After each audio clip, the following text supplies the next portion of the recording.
Hello everyone, आज हम start करेंगे न्यू चैप्टर 12 है आपका एरिया रिलेटेड टू सर्कल।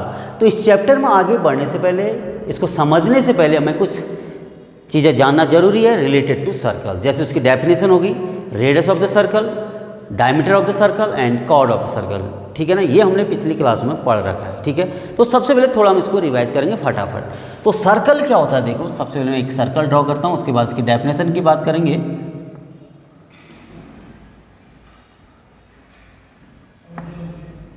ये आपका सर्कल है, ये क्या है ओ, इसका सेंटर है। ठीक है ना, तो सर्कल की डेफिनेशन क्या होगी, देखो this set of points in a plane, this set of points in the plane, इस प्लेन पर आपको पता है कोई भी लाइन सेगमेंट हम ज्वाइन करते हैं या लाइन को हम बनाते हैं तो उसमें इनफाइनाइट पॉइंट्स होते हैं। ऐसे हमने ये प्लेन फिगर ड्रॉ किया तो इसमें अनेकों पॉइंट्स होंगे, इनफाइनाइट पॉइंट्स होंगे, उनको ज्वाइन करके ही ये आपका सर्कुलर रीजन बना है, मतलब ये सर्कल बना है। ठीक है ना, तो इसकी डेफिनेशन क्या कहते हैं फिर देखो, this set of a point in a plane which are equidistant from a given point या a fixed point is known as circle। ठीक है बेटा, तो the given point या the fixed point is known as the center of the circle, और ये fixed point क्या कहलाता है, इस सर्कल का सेंटर कहलाता है, ये आप पहले से जानते हैं। ठीक है, तो उसके बाद बात करते हैं रेडियस। अब रेडियस क्या होती है फिर देखो, a line segment which join the center of the circle and any point on the circle is known as its radius। देखो हमने क्या कहा, a line segment which joins the center of the circle and any point on the circle या any point on the circumference is known as radius of the circle। ये इसकी क्या होगी फिर, रेडियस होगी। उसके बाद बात करते हैं डायमीटर की। तो डायमीटर क्या होती है, देखो डायमीटर को भी समझते हैं जरा। ये हुआ ए बी। डायमीटर की डेफिनेशन क्या होगी, a line segment which is passes through from the center of the circle and whose ends points lie on the circumference of the circle।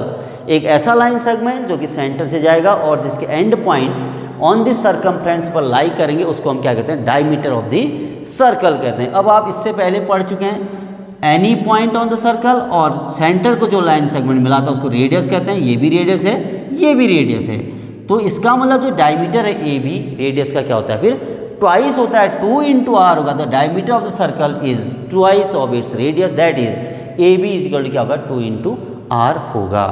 इतना आप समझ गए होंगे रेडियस और डायमीटर। अब उसके बाद बात करते हैं कॉर्ड। ये कोई नई चीज़ नहीं है, ध्यान देना, ये हमने पिछली क्लासों में क्लास 8th से इसको पढ़ा है। ये कोई एक लाइन सेगमेंट है पी क्यू। अब कॉर्ड की डेफिनेशन क्या होगी फिर देखो, a line segment which joins two points on the circumference on the circle is known as chord of a circle। कुछ ऐसी ही डेफिनेशन इसकी भी तो थी, किसकी, डायमीटर की, है ना।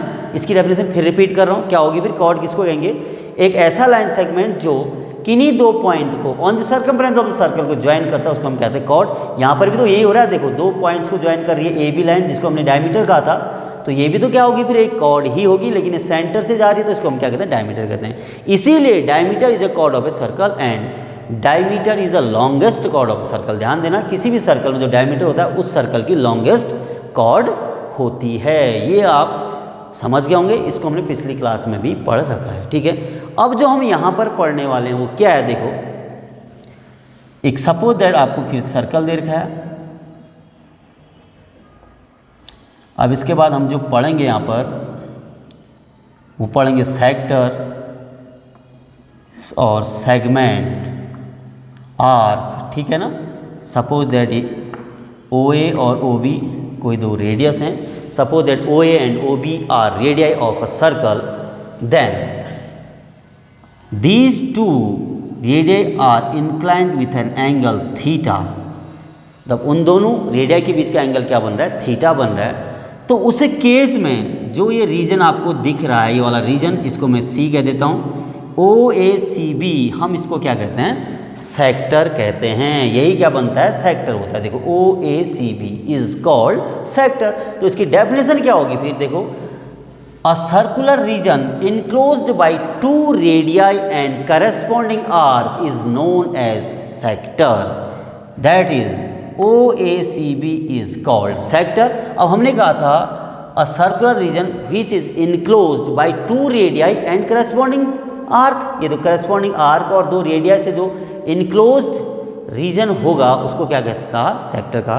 तो एक तो ये सेक्टर हो गया। ऐसे ही देखो तो जरा, ये सपोज मैं इसको डी कहता हूँ, ये 2 रेडियाई हैं और ये भी करस्पॉन्डिंग आर्क है, तो इससे भी ये ऊपर वाला जो आपको पोर्शन दिख रहा है ये भी इंक्लोज्ड है नहीं है, तो ये भी क्या कहलाएगा आपका, सेक्टर कहलाएगा। और जो ये ऊपर का सेक्टर है इसको हम क्या कहते हैं, मेजर सेक्टर कहते हैं। ये बड़ा जो आपको दिख रहा है ये मेजर सेक्टर हो गया, और ये नीचे वाला जो है ये इसको क्या कहते हैं, माइनर सेक्टर कहते हैं।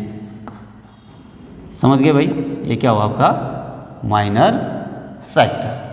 ठीक है, इतना समझ लेना आपको। माइनर सेक्टर क्या हुआ, फिर इसको अगर पढ़ेंगे तो क्या होगा, ये OACB होगा। और मेजर सेक्टर क्या होगा, मेजर सेक्टर की बात अगर हम करते हैं तो ये क्या होगा, ये ADBO, ये होगा आपका मेजर सेक्टर। तो अब उसके बाद अगर हमें इस माइनर सेक्टर या मेजर सेक्टर का एरिया निकालना तो उसके लिए फॉर्मूला क्या होता है, देखो, area of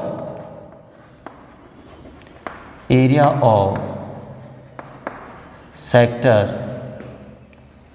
of a circle of angle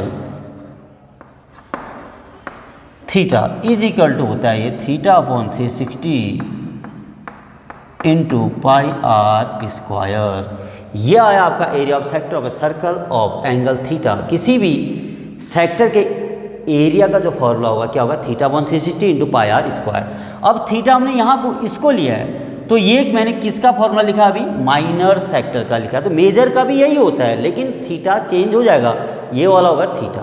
ठीक है ना, उस केस में थीटा की जगह हम क्या लिख सकते हैं, 360 माइनस थीटा भी लिख सकते हैं। या अगर मेजर सेक्टर का हमें एरिया निकालना है तो एरिया ऑफ सर्कल, पूरे सर्कल में से अगर माइनर सेक्टर को माइनस कर दे तो मेजर सेक्टर निकल जाएगा।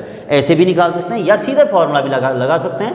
रिफ्लेक्स एंगल इसका निकालेंगे, 360 माइनस थीटा करेंगे तो ऊपर वाले सेक्टर का एरिया निकल जाएगा। ठीक है भाई, और उसके बाद जो नेक्स्ट आएगा आपका, नेक्स्ट फॉर्मूला क्या है, देखो, अब जो आर्क है ये वाली, अगर मैं इस आर्क की बात करता हूँ, ये आर्क सपोज दैट इसको हमने कहते हैं L, तो length of an arc of a sector of angle theta is equal to क्या होता है, देखो, length of an arc of a sector of angle theta is equal to ये होता है आपका theta upon 360 degree into 2 pi r ये होता है। और अगर हम इसको लिखें, और L इज इक्वल टू होगा आपका theta upon 360 degree into 2 pi r. ये है आपका length of an arc of a sector of angle theta. तो लेंथ के लिए क्या होगा फॉर्मूला, किसी भी आर्क का जो लेंथ होगी, या माइनर आर्क हो या मेजर आर्क, मेजर आर्क होगा तो मेजर सेक्टर बनाएगा, माइनर आर्क क्या होगा, माइनर सेक्टर बनाएगा। ठीक है ना, इन 2 रेडियस के साथ, और जो मेजर आर्क होगा इन 2 रेडियस के साथ क्या बनाएगा, मेजर सेक्टर बनाएगा। इसका ध्यान देना।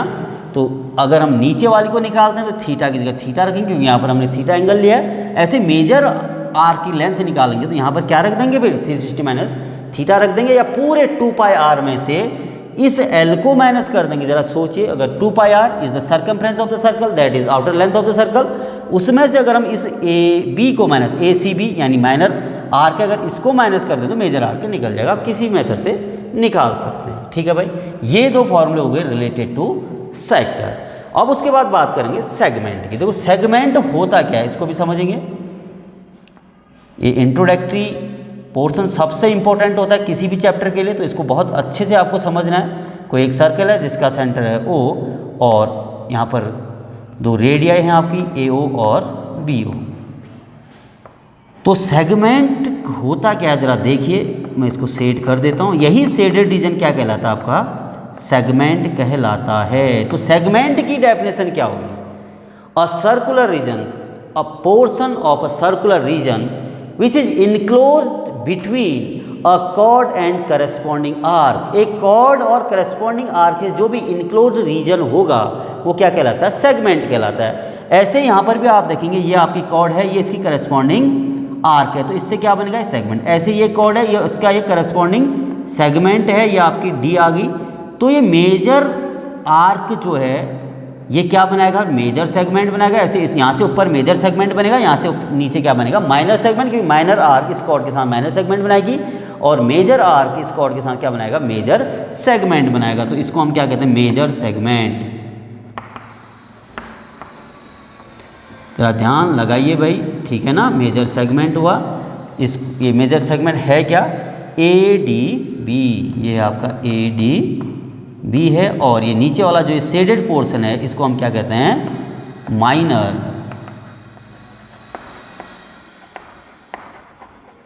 सेगमेंट। माइनर सेगमेंट कौन सा है, ए सी बी, ये आपका माइनर सेगमेंट। ठीक है, समझ गया आप सेगमेंट क्या होता है। फिर एक कॉर्ड और करस्पॉन्डिंग आर्क से जो एरिया इनक्लोज्ड होगा उसको हम क्या कहते हैं, सेगमेंट कहते हैं। और जो माइनर आर्क कॉर्ड के साथ बना जो एरिया इनक्लोज करती है उसको माइनर सेगमेंट कहेंगे। और जो मेजर आर्क उस कॉर्ड के साथ एरिया को इनक्लोज करेगी उसको क्या कहते हैं, मेजर सेगमेंट कहते हैं। अब इसका भी क्या फॉर्मूला होता है, देखो इसका एरिया निकालने के लिए भी एक फॉर्मूला होता है, वो है क्या, इसको भी आपने नोट करना और याद करना है। Area of segment is equal to, ये होता है आपका pi theta upon 360 degree minus sine theta upon 2 into r square. तो इस फॉर्मूले को भी आपने याद करना है अच्छे से, तब जाके आप इसका इम्प्लीमेंट कर पाएंगे। सबसे पहले तो आपको समझना पड़ेगा कि सेगमेंट क्या होता है, सेक्टर क्या होता है, तब जाके आप ठीक ठीक फॉर्मूले यूज कर सकते हैं। ठीक है, आशा करते हैं ये कॉन्सेप्ट आपकी समझ में आ गया होगा। इसके बाद हम स्टार्ट करेंगे एक्सरसाइज 12.1। कर दो यार।